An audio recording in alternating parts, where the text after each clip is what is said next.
자, 이번 시간에는 33페이지죠. 법령의 해석입니다.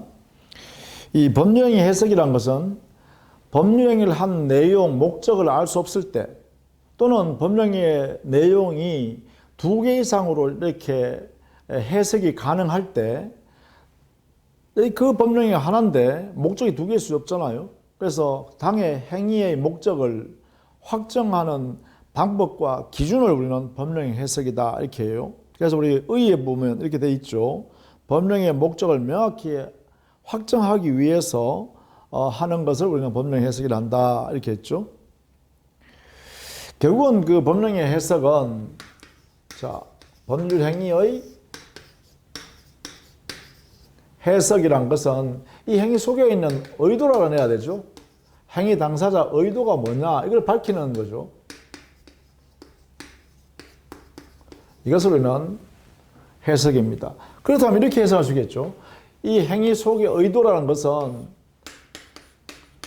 의사 표시 안에 들어있잖아요. 이 의사가 그죠. 의도가 여기 있잖아요. 여기. 그러니까 이 의사 표시는 법률 행위에 반드시 들어가 있어야 할 요소이죠. 그렇다면 법령의 해석이란 다른 말로 하면 의사 표시의 해석이다 이렇게 해도 무방하죠. 법령의 해석은 의사 표시의 해석이다. 이걸 통해서 당사자가 이 행위를 한 의도를 명확히 밝히는 것을 말한다. 이렇게 되겠죠. 자, 그것이 우리 교재에는 의의에 동그라미 2번에 되어 있습니다. 법령에는 의사표시를 그 불가결의 요소로 하기 때문에 그 의사표시에 들어있는 효과의사를 밝혀내서 당사자 의도를 확정하는 것이다. 이렇게 되겠죠. 그래서 결론적으로 당의 법령의 해석이라는 것은 의사표시 해석이라고 해도 무방하다. 그렇다면 이 해석할 때 말이죠. 어떤 것을 대상으로 해석하는가? 해석의 대상? 이것은 의사를 밖으로 드러내는 표시 행위를 가지고 해석할 수밖에 없죠. 표시 행위가 바로 해석의 대상이 됩니다. 객체라고도 하죠. 해석의 객체. 자, 이때 이 해석은 어떤 성질을 가지고 있느냐? 성질. 이것은요, 결국은 당의 행위의 의도를 법관이 그 내용을 확정하는 거예요. 그래서 이 해석 권한은 종국적으로 대법원에 가지고 있습니다. 대법원. 그러니까 법원이 가지고 있는 거죠, 법원. 법원의 권한입니다. 법원의 권한이에요. 그렇다면 결국은 법관이 법적으로 평가하는 거죠. 법령의 해석을 한다는 것은 표시행위의 법적 의미, 법적 평가 이런 의미죠. 왜? 법원이 판사들이 평가하는 것이니까. 그렇다면 그 성질은 뭐예요? 법적 평가 문제이기 때문에 법률 해석에 해당된다. 그렇죠? 법적 평가 작업이기 때문에 도대체 이게 어떤 의미일까 하는 것은 법률 행위의 해석이니까 법률의 해석입니다. 결국은 이 말은 뭐예요? 법률의 문제다.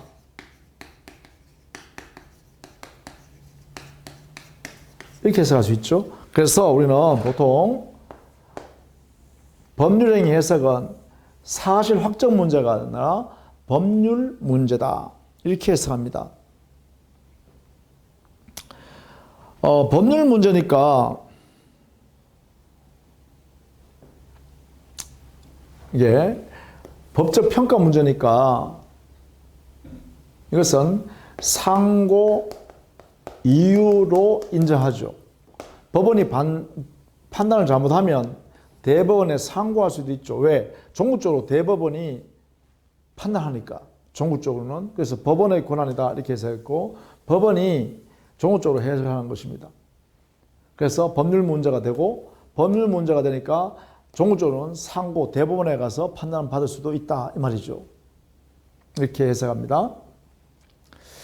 그리고 이 법령의 해석은요, 당의 법령의가 유효다, 무효다 이렇게 판단하기 전에 먼저 도대체 법령의 해석에 의해서 당사자가 이런 의도를 가지고 이러한 행위를 했구나라고 확정한 다음에 그 다음에 이 법령의가 유효한 것이냐 무효인 것이냐를 판단하는 거예요. 그래서 보통 우리는 법령의 해석은 당의 효력을 정하기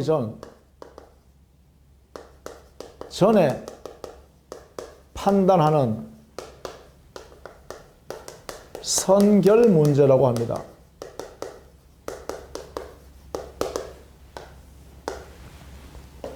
법이 유효인지 무효인지를 판단하기 전에 먼저 평가하는 선결 문제라고 한다. 그래서 용어를 잘 봐두시기 바랍니다. 법령의 해석은 표시 행위를 가지고 해석한다. 그래서 법적으로 평가하는, 그래서 의미를 확장하는 것으로서 법률 문제로 해석한다. 그렇기 때문에 그 법률 문제에서 법적 평가가 잘못되었다면 대법원에 상고할 수도 있다. 이 말은 곧 법원의 종부적 해석 권한이 있다. 이렇게 해석하는 것이죠. 자, 이런 내용으로 법령의 해석을 합니다.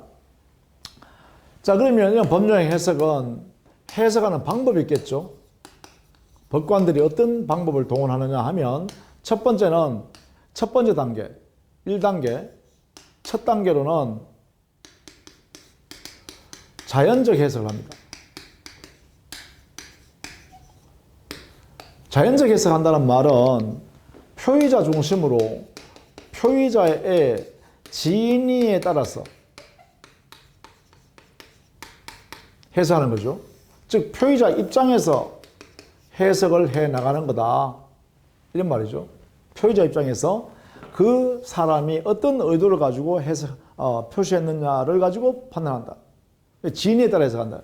여기에서 해석 결과적으로 나온 그 의사는 뭐냐? 마음속에 있는, 이 표의자의 마음속에 있는 의사다. 이렇게 표현합니다. 내신적 효과사가 판단되어져 나옵니다. 이것은 바로 행위 당사자가 그렇게 결정했기 때문에 그것을 판단하는 원리입니다. 그래서 자기 결정의 원리가 이 해석의 근거가 되겠죠. 근거 되겠죠. 즉 자연적 해석의 근거는 자기 결정의 원리에 입각해서 내심적 효과사를 확정하면 자연적 해석이 이루어졌다. 이 자연적 해석이 제일 먼저 해야 될 해석 단계입니다. 즉 자연적 해석이 가능하다면 표의자 입장에서 그 사람의 진의에 따라서 그 사람의 내심에 있는 효과사를 끄집어내는 거예요. 그래서 그것을 당사자 의도라고 확정하는 것이죠. 이걸로 확정하는 거예요. 이렇게 내심적 효과사, 마음속에 있는 이 진의에 따른 효과사입니다. 이 효과사라는 것은 권리 의무를 의도하는 의사죠. 이 자연적 해석의 결과로서 나오는 게 뭐냐 하면 잘못된 표시, 오표시가 있다 하더라도 잘못된 표시, 오표시 있다 하더라도 당의 법률행위에는 아무런 해를 끼치지 않습니다. 해석할 때. 이러한 원리가 도출합니다. 그래서 오표시 무의 원칙이 표출되어 나옵니다. 그래서 오표시 무의라는 것은 기본적으로요, 어디에서 나온다? 자연적 해석의 결과로서 나오는 거다. 이렇게 되겠죠. 자연적 해석의 결과로서 발생하는 것이 잘못된 표시가 있더라도 표시대로 해석하는 게 아니라 진의대로 해석을 해줘 버리니까 여기서는 아무런 법령에 영향을 미치지 못하죠. 그래서 여기는 착오 문제가 발생하지도 않습니다. 발생하지 않는다. 따라서 여기는 우리 민법 착오 문제가 발생하면 109조의 문제로서 취소권이 발생할 수 있는데 취소권도 생길 수가 없습니다. 행사도 못하죠. 오표시 무해이기 때문에 그렇습니다. 해가 되지 않기 때문에 나는 표시가 잘못돼서 나 취소를 한다 이런 말을 못한다는 것이죠. 이게 착오다 이렇게 할 수 없다는 거예요. 착오를 주장할 수 없습니다. 착오 문제가 생기지 않는다. 그래서 민법 109조에 의한 취소권 행사가 불가능합니다. 이게 왜 그러냐? 바로 자연적 해석이기 때문에 그렇습니다. 자연적 해석했으면 당사자가 원하는 의도한 바대로 지인대로 인정한 거 아닙니까? 그것이 내심 효과의사로 그 사람의 마음속에 있는 효과의사로 그대로 인정해 주는 거거든요. 그러니까 여기는 착오 문제가 발생하지 않는다. 이래 되겠죠? 당사자가 원하는 대로 해줬기 때문에, 인정해 줬기 때문에 이건 착오를 주장할 수 없습니다. 이런 것을 뭐라고 하냐? 오표시 무효라고 합니다. 잘못된 표시인 착각에 의한 표시가 있다 하더라도, 오표시가 되어 있다 하더라도 당의 법률행위에는 아무런 해가 발생하지 않는다. 무효가 되는 이런 사유가 없다. 취소가 되는 사유가 없다. 이런 것이죠. 그래서 자연적 해석의 결과로서 나오는 것이 바로 오표시 무효다. 이러한 원리는 전부 다 자기 결정의 원리에 입각해서 이렇게 해석하는 겁니다. 이게 자연적 해석입니다. 주로 자연적 해석은 어떤 데서 하냐? 단독행위 해석할 때, 특히 상대방 없는 단독행위 해석할 때, 또 신분행위 해석할 때, 신분행위 해석할 때, 또 이런 게 있겠죠. 당사자, 거래 당사자 의사가 완전 일치할 때, 거래 당사자 의도가 서로 일치할 때, 이럴 때는 자연적 해석하는 것을 원칙으로 삼습니다. 예컨대 유언을 해석한다든가, 그렇죠? 신분행위에서 당사자 혼인을 할까라고 의사표시하는 그러한 혼인의 의사표시하는 신분행위를 한다든가, 거래 당사자 간의 의도가 완전히 일치한다라고 할 때는 일치된 대로, 그렇죠?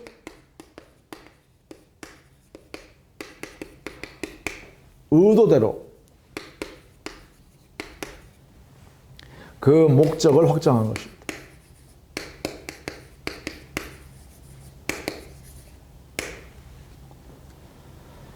그렇죠? 자연적 해석, 이런 능력에서 주로 이루어진다. 자, 이게 첫 번째 단계. 그러니까 법령이 해석할 때 제일 먼저 해야 되는 게 이거다라는 것이죠. 이렇게. 자, 우리 교재는 33페이지에 있죠. 거기에 제일 하단에 자연적 해석 방법으로서 표의자의 입장에 해석한다. 그래서 표의자의 내심적 효과를 탐구하는 것이다. 이렇게 했고, 이러한 해석 방법은 자기 결정의 원칙에 근거하여 하는 것으로서 상대방 없는 단독행위라든지 오표시 무효의 원칙이 이 자연적 해석의 결과로서 이렇게 적용된다. 이렇게 됐죠. 자, 그 다음에 두 번째, 규범적 해석입니다. 자, 이 첫 번째 단계가 해석할 수 없을 때, 즉 자연적 해석을 할 수 없을 때요. 그때 두 번째 단계로 넘어갑니다. 이것은 뭐냐? 표시받은 상대방 입장에서 표시 행위를 가지고 해석할 수밖에 없죠. 이때는 상대방 입장에서는 표시 행위를 가지고 인식할 거 아닙니까? 저 사람이 이런 의도로 지금 이 행위를 하는구나 라고 판단한 거죠. 표시 행위에 의해서 따라서 해석합니다. 이것을 뭐라 그러냐? 우리는 표시상의 효과의사다 이렇게 하죠. 즉 표시 행위에 의하여 해석하여 이런 의도로 했구나라고 한 행위를 우리는 표시상 효과의사라고 해요. 이렇게 해석하는 근거는 바로 그렇게 스스로 결정을 했기 때문에 책임을 져야 되죠. 자기 책임에 올립니다. 이 원리에 근거해서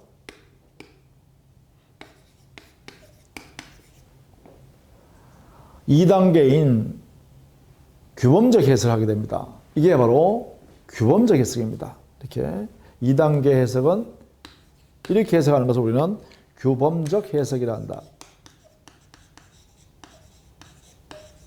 자, 이것을 꼭 알아두셔야겠죠. 자, 자연적 해석을 할 수 없을 때, 그때 이제 넘어오는 게 2단계 해석으로서 규범적 해석하는 겁니다. 이 규범적 해석의 방법은 뭐냐? 이렇게 해석하는 거예요. 상대방 입장에서 표시 행위를 가지고서 표시상에 나타나 있는 의도를 그 사람의 의도라고 확정하는 거죠. 이걸로 확정하는 거예요. 표시상 효과사로 확정하는 거죠. 이렇게 해석하는 것도 인정되는 근거는 뭐냐? 자기 책임의 원리에 입각해서 야, 너가 표시 이렇게 했으니까 너가 표시한 대로 해석할 수밖에 없다. 너 너의 진위를 알 수 없잖니? 이걸 알 수 없잖니? 그러니까 이걸로 해석하겠다라는 것이죠. 그래서 보편적으로 교훈적 해석하는 것이 일반적이죠. 왜냐? 이 진위를 알 수 있는 것은 알려져 있을 때는 상당히 이례적인 것이죠. 당사자 의사가 완전히 일치되는 경우, 이럴 때는 문제가 안 되겠죠. 그래서 보통 우리는 교훈적 해석을 원칙적인 해석 방법이라고 합니다. 해석 방법이요. 진이 알 수 없으면 교훈적 해석으로서 상대방 입장에서 표시 행위를 가지고 해석합니다. 이거는 상대방의 진을 알 수 없는 경우에 하는 것이죠. 상대방의 진을 알 수 없을 때 이걸로 해석할 수밖에 없다는 것이죠. 교훈적 해석. 상대방, 표의자의 진을 알 수 없을 때 이렇게 하겠네요. 표의자의 진위를 알 수 없을 때 규범적 해석하게 된다. 규범적 해석하게 되면 만약에 표의자의 진위와 이 규범적 해석을 통해서 표시행위 가지고 해석함으로써 그 표시상 효과사를 확정해버리면 그 진위와 효과사가 불일치되는 경우 있죠. 그런데 이것을 표의자 모르고 한다면 주로 규범적 해석에서는 발생하는 게 바로 착오 문제가 발생할 수 있겠죠.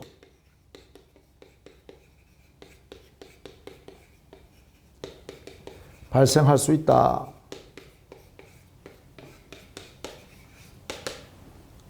착오 문제, 민법, 백구조 문제가 발생할 수 있다 이 말입니다. 이게 규범적 해석이에요. 규범적 해석.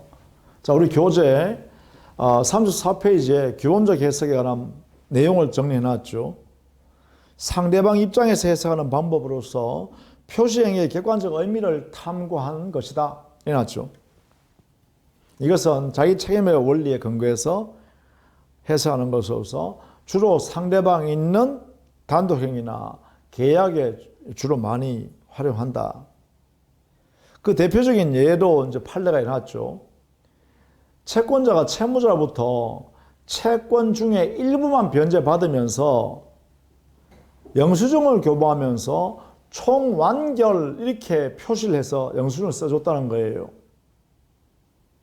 그래서 채무자가 일부만 변제하면서 채권자가 총완결이라고 영수증을 써서 주니까 그걸 받았다는 거예요. 그런 후에 나중에 말이죠.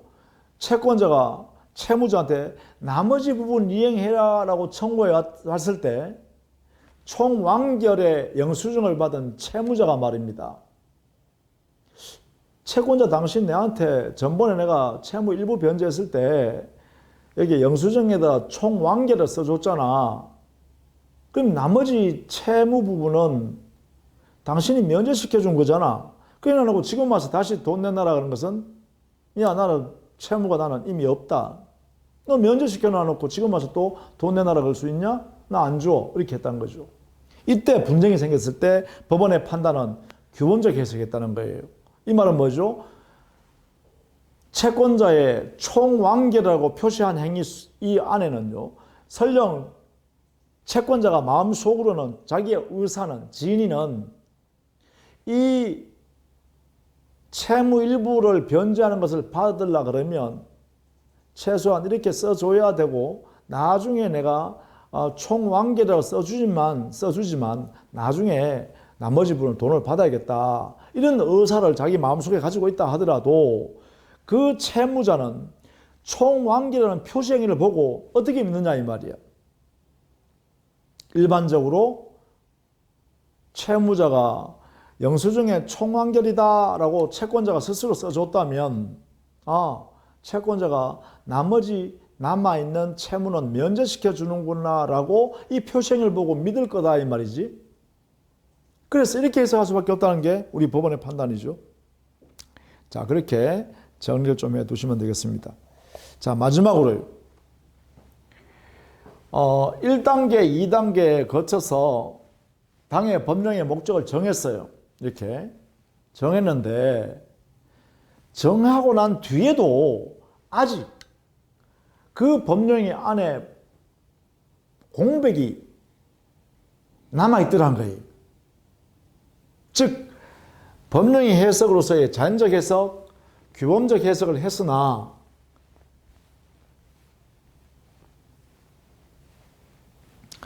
공백이 남아있는 경우에는 마지막 이 세 번째 단계 이렇게 넘어옵니다. 이 세 번째 단계를 우리는 보충적 해석 방법이라고 그래요. 보충적 해석. 이 보충적 해석은요, 자연적 해석, 규범적 해석 등에 의하여 당의 법률 행위를 확정했어요. 목적을 확정했어요. 확정한 후에 보니까 아직 이 행위 안에 공백이 남아있더란 거예요. 후에도 남아있더란 거예요. 공백이 있다. 이 공백을 보통 한자 용어로는 간극이라고도 합니다. 우리 순수한 말로는 틈새라 그러죠. 틈이 남아있다. 자, 공백이 남아있더란 거예요. 이렇게. 그럼 이 공백을 메꾸어 넣기 위해서 해석하는 거예요. 메꾸기 위해서. 요게 보충한다는 것이죠. 보충해 넣기 위해서 요게 해석하는 것을 우리는 보충적 해석이라고 합니다. 이렇게. 자, 이때 이 보충은 어떻게 해석하냐 하면, 보충하는 방법이요. 이것은 제3자 입장에서 가장 객관적 입장에서 하는 거죠. 보충해 내야 되겠죠. 그럼 이때는요, 제3자가 누구냐? 주로 판사겠죠. 두 사람의 의사가 아무것도 나타나지 않았다. 행위 당사자가 아무런 내용을 나타내지 않는 공백이 존재한다. 그럼 여기는 공백을 보충해 넣을 필요가 있고, 보충하는 것은 누가 하느냐? 제3자 입장에서 보충할 수밖에 없다. 라는 것이죠. 이때 보충하여 발생되어 나온 의사를 뭐라 하냐? 보충한 결과로 나오는 그 의사를 우리는 가상적 효과사 또는 가정적 의사, 이것을 찾아내는 것이죠. 가정적 효과사를 밝히는 것입니다.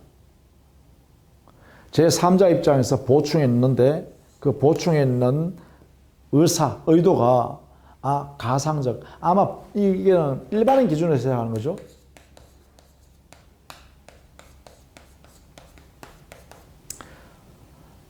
가정적 의사 또는 가상적 의사 이렇게 표현합니다. 이것으로 보충해 넣는 것을 말합니다. 그래서 보충적 해석에는 이것은 마지막 최후적으로 해석에서 당의 법령의 목적을 정하는 것이에요. 이렇게 공백이 존재할 때 하는 것이죠. 공백이 존재할 때, 그럼 누구 입장에서? 제3자 입장에서 해석하는 거죠. 그때 밝혀내는 의사는 가정적 효과사 또는 가상적 의사 이렇게 하죠.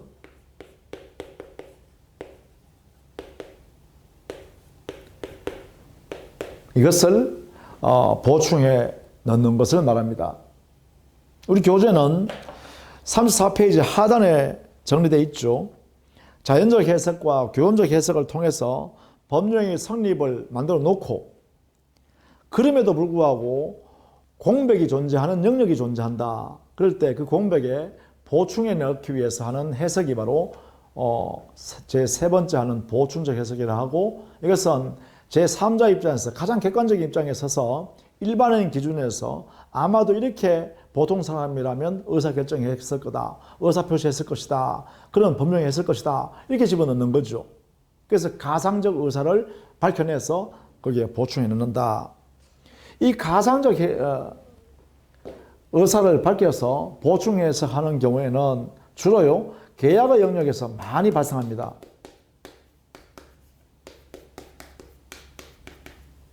이것을 발휘합니다. 보충적 해석은 계약의 영역에서 큰 기능을 발휘합니다. 계약에 한해서만 적용되는 것이 아니라 계약의 영역에서 발휘를 한다. 크게 이런 뜻입니다. 이렇게 정리를 좀 해두시면 되겠습니다. 자, 이러한 해석 기준을 가지고 해석해야 되겠죠. 그냥 막 해석하면 안 될 거 아닙니까? 해석 방법은 자연적, 규범적, 보충적 해석의 방법의 순서에 따라서 해석을 하면 됩니다. 이때 해석할 때 각각 기준이 필요하죠. 그래서 두 번째는 해석의 기준은 어떻게 찾아내서 해석하고 어떤 해석 기준에 따라서 순서대로 해석할 거냐라는 문제가 발생합니다. 이게 이제 다섯 번째 해석 기준이죠. 자, 여기는 첫 번째는 당사자 의도가 명백한 내용으로 제시되어 있으면 당사자 목적에 따라서 당사자 의도에 따라서 해석해야 됩니다. 그러니까 첫 번째는 당사자 의도, 목적이 기준이 된다는 것이죠. 당사자가 말이죠. 임대차를 목적을 가지고 있는데 매매로 정해서 막 인정해 주면 안 되죠. 또 임대차 목적이었는데 사용대차로 막 해석하면 안 되죠. 아예. 그래서 당사자 목적이 제일 첫 번째 기준이 됩니다. 제일 첫 번째. 그런데 만약에 이 목적이 불분명하다. 이게 불분명하다라고 할 때는 두 번째 기준을 사용합니다. 그게 뭐냐? 당사자 사이에 명백한 목적을 드러내지 않았더라도 거래하는 관행이 옛날부터 존재했다면 그걸 우리는 사실인 관습이라고 그러죠. 관행이라고 그래요. 보통 이것을. 관행. 관행이 있다면 이 관행에 의해서 사실인 관습에 의해서 당사자 의도를 해석해 나갑니다. 법령의 해석을 하는 거죠. 그래서 두 번째 단계는 목적이 없을 때 관습을 가지고 해석한다. 그 관습은 사실에 불과하다. 그런 존재는 사실에 존재한다. 이 말이죠. 이 관행 또는 관습은 당사자가 분쟁이 생기면 당사자가 주장하고 당사자가 입증해야만 법원이 판단해 줍니다. 법원이 확인해 봅니다. 따라서 이것을 우리는 사실인 관습인 관행은 당사자가 주장, 입증 책임을 진다. 이렇게 해석합니다. 자, 그런데 만약에 목적도 불분명하고 사실인 관습인 관행도 그 당사자 사이에 존재하지 않고 이것도 존재하지 않는다. 그러면 이 세 번째 단계로 넘어가서 이것을 기준으로 삼습니다. 그것은 우리 민법에 있는 임의규정이 있죠. 임의규정을 가지고 이걸 기준으로 해서 해석합니다. 그래서 임의규정은 법령의 해석에 있어서 하나의 기준이 될 수 있다 이런 얘기죠. 법령의 해석할 때. 그래서 우리 민법에 계약법에 있는 규정들은요. 당사자 의도를 밝혀내어서 해결해야 되는데 의도가 알 수 없다. 목적이. 또 관행도 없다. 그러면 우리 민법에 있는 규정을 그 사람들한테 기준으로 삼아서 해석해 나간다. 이 말이죠. 임의규정. 이걸 마지막 세 번째입니다. 그래서 임의규정은요. 당사자 목적도 존재하지 않고 또 사실인 관습도 존재하지 않고 이럴 때 임의규정으로 해석해 나간다는 것이죠.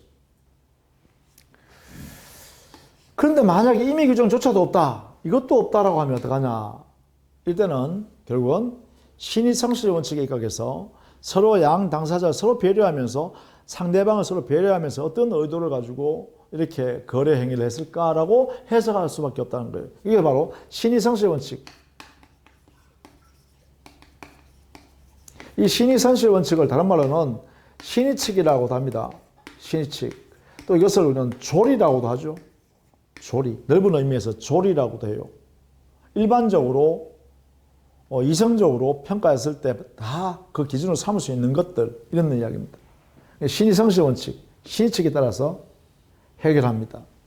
최종적으로. 그 신의칙에 적용되는 경우에는 뭐냐? 당사자 목적도 분명하지 않고 관습도, 반행도 존재하지 않고 우리 민법에 보니까 임의규정도 존재하지 않더라라고 하면 그때 신의성시의 원칙에 입각해서 당사자 법령의 해석을 해 나간다라는 것이죠. 신의성시 원칙. 그래서 여기도 이 순서로 적용합니다. 앞에 있는 기준이 있으면 뒤로 넘어가면 안 된다라는 것이죠. 이때요, 신의성시의 원칙에 입각해서 우리 판례가 해석한 대표적인 사례가 있습니다. 그게 뭐냐면 약관 해석 같은 경우인데요. 약관 해석 같은 경우인데 우리 옛날에 판례 내용에 부동문자로 계약서상에 존재하는 계약 내용이 있을 때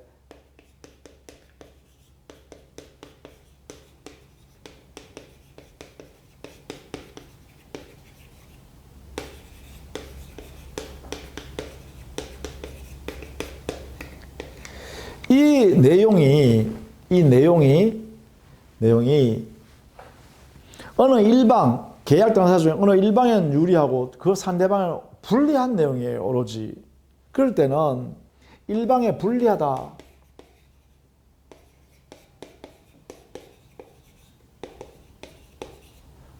이런 게 존재한다. 존재하는 내용이 이렇게 존재한다라고 하면 이것은 단순 예문에 불과하다. 왜? 신의칙상 예문에 불과하다. 불과하기 때문에 효력이 없다. 이렇게 해석하는 거예요. 이게 우리 판례가 있다. 신의칙에 근거해서 예문에 불과하여 효력이 없다라는 결론을 이렇게 제시합니다. 단순한 예문이기 때문에 당사자가 그 내용에 합의한 것이 아니다고 해버리는 거예요. 합의한 것이 아니니까 뭐예요? 당사자한테 적용될 수 없는 거라는 거죠. 적용될 수 없는 거니까 뭐예요? 효력이 없다는 것이죠. 이 계약 안에는. 이렇게 해서 한다는 거죠. 이걸 우리가 보통 이렇게 되는 내용을 예문 해석 이론이라. 예문 해석 이론.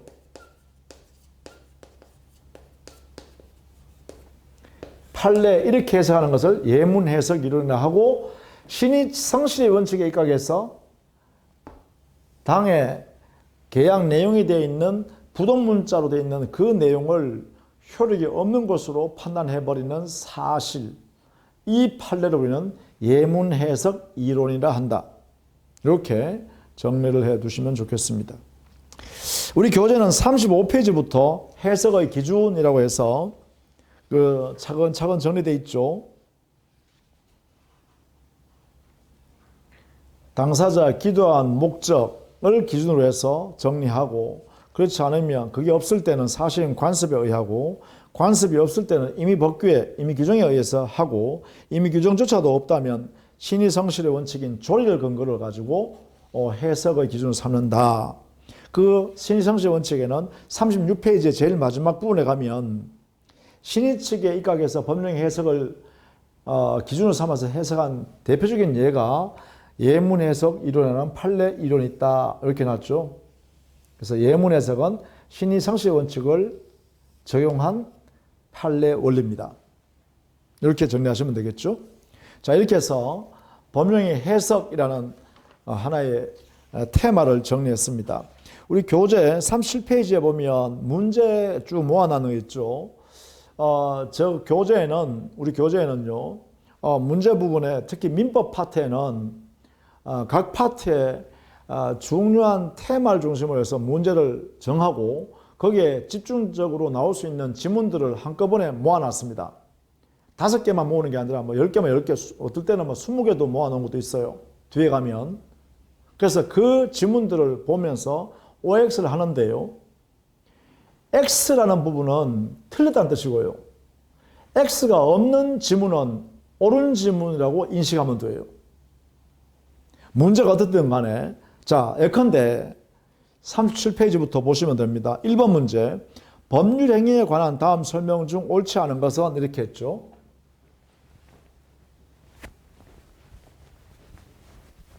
이 부분을 잘 여러분이 활용해 두시면 좋겠습니다.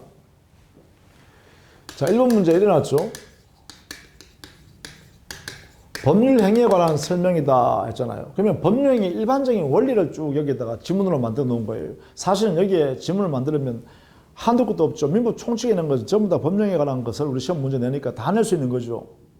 그래서 시험을 이렇게 내면 가장 포괄적으로 문제 내는 것이죠. 법률에 관한 설명이다. 옳은 것은 아니면 틀린 것은. 그러면 우리 민법에 있는 여기에 있는 민법 총칙에 있는 내용, 물권법에 있는 내용, 그 다음에 계약법에 있는 내용 전부 다 이게 다 집어넣을 수 있습니다. 어떤 지문으로 관계없어요.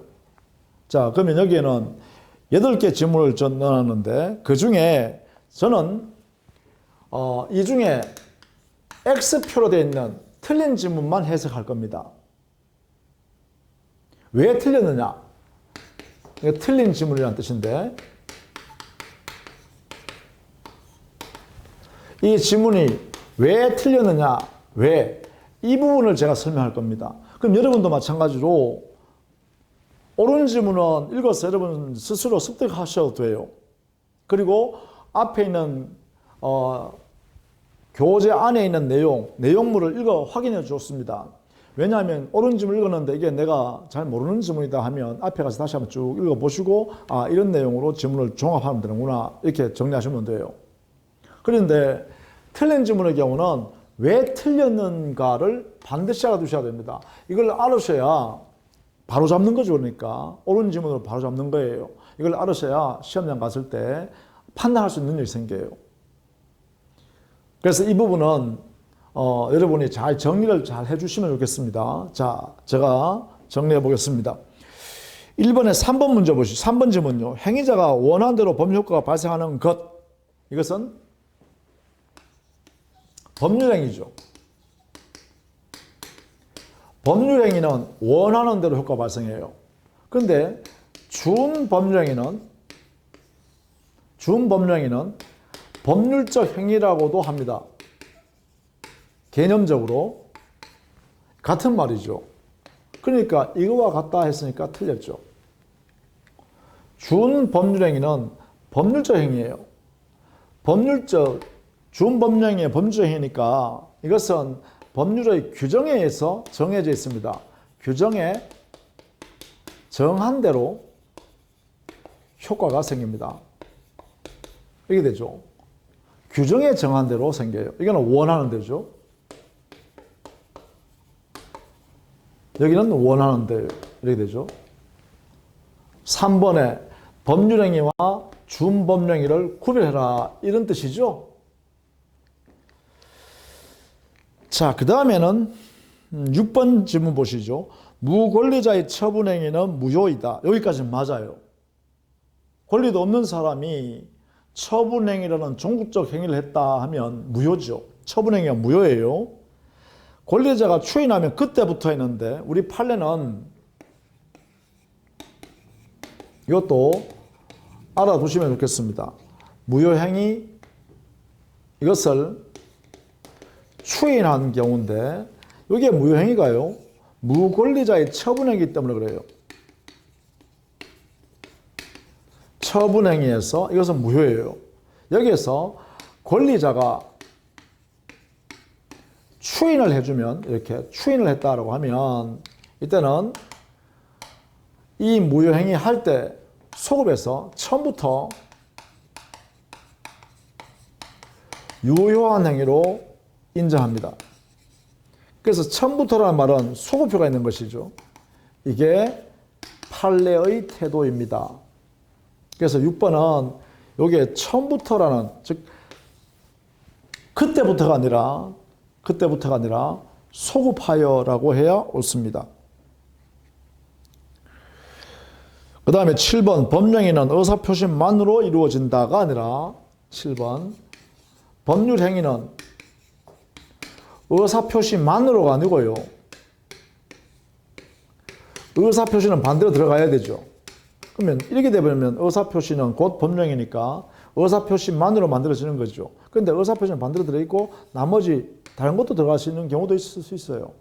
그러니까 법률행위가 된다는 것은 반드시 의사표시는 들어가 있어야 한다. 불가결의 요소 그리고 그 외에 다른 요소도 포함되어서 이루어진다.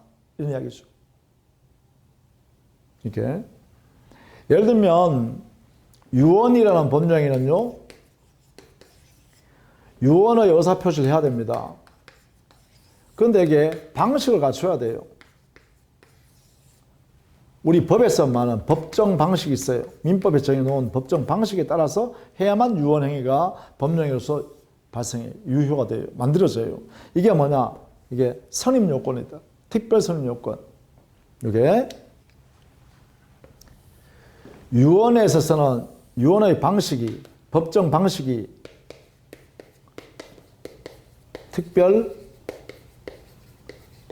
성립 요건에 해당됩니다. 그러니까 유언의 의사표시만 가지고 유언행위를 만들어낼 수가 없죠.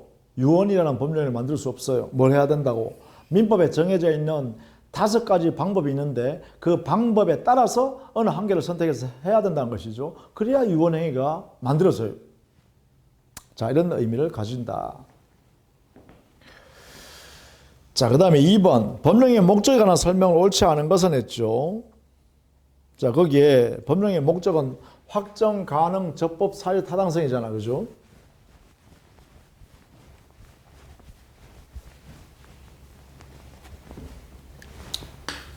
(2번) 문제였어요. 자, 거기에 4번 지문을 볼까요? 무허가 숙박업소의 숙박행위. 이것은 강행법규 중에서도 단속법규에 해당되는 거죠. 단속규정. 여기에 반하는 행위는 처벌은 받으나 거래행위는 유효이다. 이렇게 해야 되죠. 거래행위 자체는 유효한 행위다. 이렇게 해야 됩니다. 처벌이 있다고 해서 무효가 되는 것이 아니죠. 그래서 틀렸습니다. 그 다음에 6번 보실까요? 불가항력이라는 손해, 계약 당시 일방에게, 당사자 일방에게만 부담하기로 한 약정. 자, 이게 손해가, 불가항력에서 발생한 손해도 내가 책임지겠다라고 하는 약정. 이것은요, 손해 발생에 대한 책임 기소에 관한 것이기 때문에요, 당사 스스로 내가 손해배상하겠다는 것은 유효입니다. 그 약정은 유효한 약정이에요. 왜냐? 그 내용은 이미 규정에 불과하기 때문이죠. 손해배상 내가 받을 거냐, 손해배상 할 거냐 말 거냐 이런 것들은 임의적인 성격이다라는 것이죠. 따라서 무효가 아닙니다. 6번. 자, 그 다음 7번. 강행법규 위반하는 자가 스스로 그 약정에 무효를 주라는 것은, 자, 여기에 강행법규 위반했죠. 강행법규, 강행규정 위반, 반환행위는 원칙 무효죠. 이 무효는 절대적 무효입니다. 절대적 무효. 모든 사람에 대해서 무효라는 거예요. 왜냐? 사회 질서에 관계되는 내용을 가지고 있는 규정이니까 이 규정을 반드시 실현해야 되죠. 이것은 당사자 위반하면 안 되죠. 따라서 행위 당사자도 스스로 무효인 걸 주장할 수 있죠. 왜? 절대적인 행위가 누구든지 무효를 주장할 수 있는 거잖아. 누구든지. 무효 주장 인정입니다. 그러니까 행위 당사자도 여기 포함되겠죠. 강행법규 위반한 당사자, 이 사람도 가능하다 이렇게 되겠죠. 자, 이 무효는 절대적 무효이기 때문에 그렇다.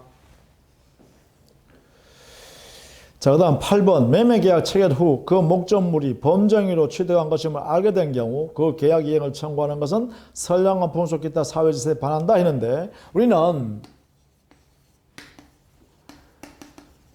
효력 요건을 갖추었는지 여부, 이것은요 언제 판단해야 되냐면 행위 당시입니다.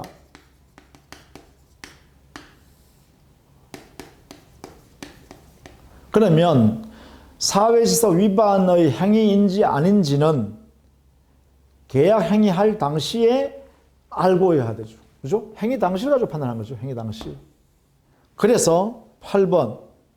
매매계약 체결 당시에 범정의로 취득한 것임을 몰랐다고 한다면, 그러면 뭐예요?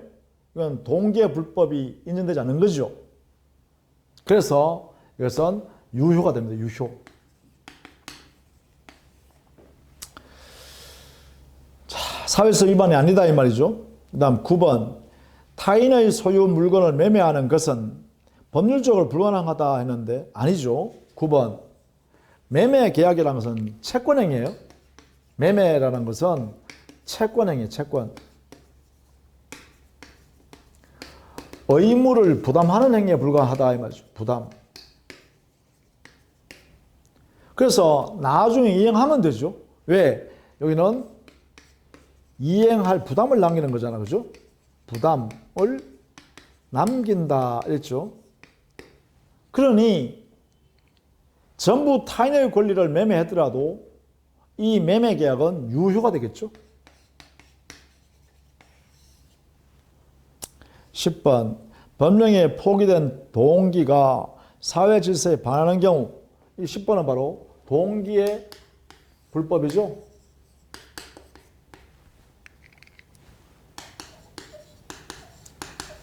동기의 불법이 무효인 법률행위가 되기 위해서는 무효행위가 되기 위해서는 반드시 뭐라 했어요?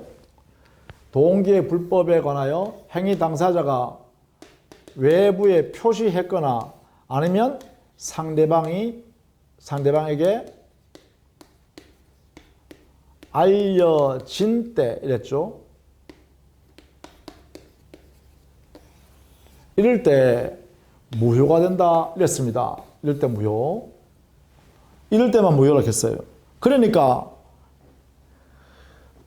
동기의 불법이 표시된 동기가 사회 질서에 반하는 경우 그 법령에는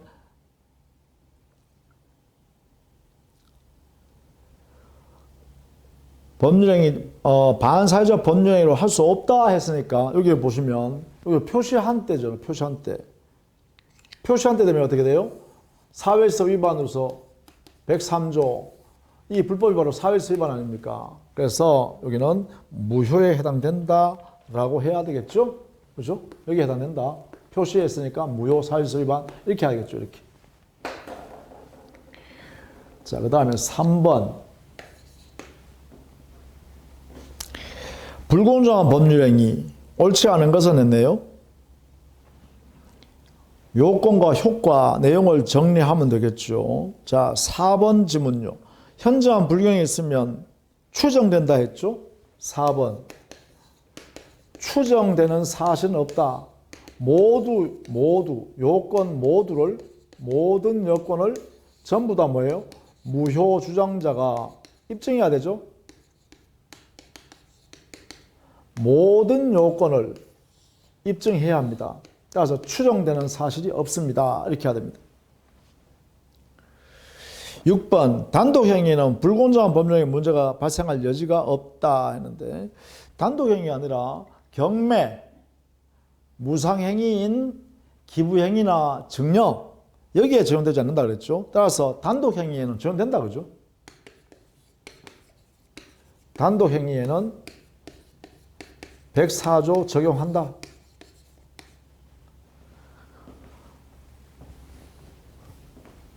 그 다음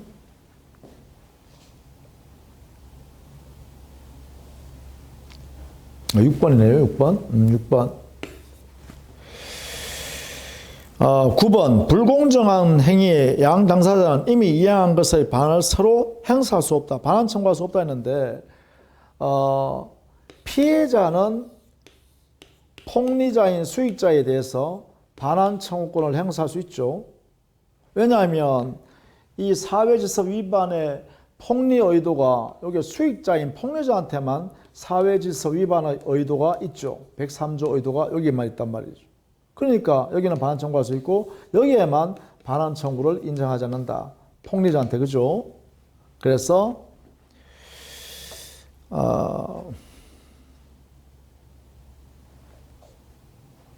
9번의 문제, 9번. 자, 그 다음에 4번이에요. 법령이 해석에 관한 문제네요.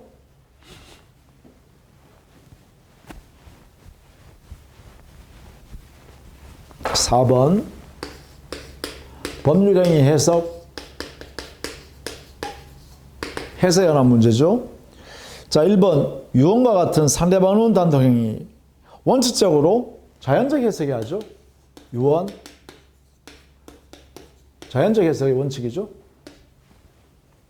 2번 자연적 해석은 표상 효과를 자기 책임하에. 자, 자연적 해석이란 것은 표의자의 진의에 따라 내심적 효과사를 밝혀내는 작용으로서 자기 결정의 원리에 입각해서 근거해서 만든 제도다 이렇게 했죠. 진의에 따라서. 그 다음에 4번 문제 한번 볼까요? 4번 지문. 보충적 해석은 법령에 공백이 있는 계약의 경우에 하나여 문제되는 것이다. 자, 보충적 해석은 계약의 하나여가 아니라 계약에서 큰 기능을 담당할 뿐입니다. 계약에 하나여 하면 안 됩니다. 5번.